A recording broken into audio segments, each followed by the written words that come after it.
ইতিমধ্যে অনেকগুলি কাজ রাষ্ট্রীয়ভাবে আমরা যা বলেছিলাম, আমাদের মাননীয় প্রধানমন্ত্রী যেসব প্রতিশ্রুতি দিয়েছিলেন সেই প্রতিশ্রুতির কাজ সারা দেশে শুরু হয়ে গেছে। আমাদের যে অনেকের মধ্যে সংখ্যা ছিল, এই সংখ্যাটা কেটে গেছে যে আমরা কাজ করবো কিনা, করতে পারবো কিনা, এটা কেটে গেছে। আমি প্রতিদিন আপনাদের মানুষকে বলতে চাই যে আপনাদের যে সমস্যাগুলি আছে ইতিমধ্যে আমরা কিশোরগঞ্জকে নিয়ে একটা প্যাকেজ ঘোষণা করেছি।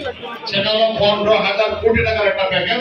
আমাদের সমস্ত রাস্তাঘাট, স্কুল, কলেজ, মাদ্রাসা, মসজিদ, মন্তব্য, মন্দিরে যে সকল সমস্যা আছে এগুলি নিয়ে আমরা একটা প্যাকেজ ঘোষণা করেছি।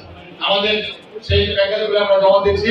আমি নিজেও কিছু রাস্তাঘাট, ব্রিজ, আমাদের ওই খাল, নদী খননের জন্য ইতিমধ্যে আমি প্রজেক্ট জমা দিয়েছি এবং আমি আমার ফেসবুক আইডি থেকে আমি আপনাদের কাছে সেই প্রজেক্ট আহ্বান করছি। তাদের কোথায় কাজ আছে আপনারা এগুলি আমার কাছে অথবা ইঞ্জিনিয়ারের কাছে আমরা জমা দেন।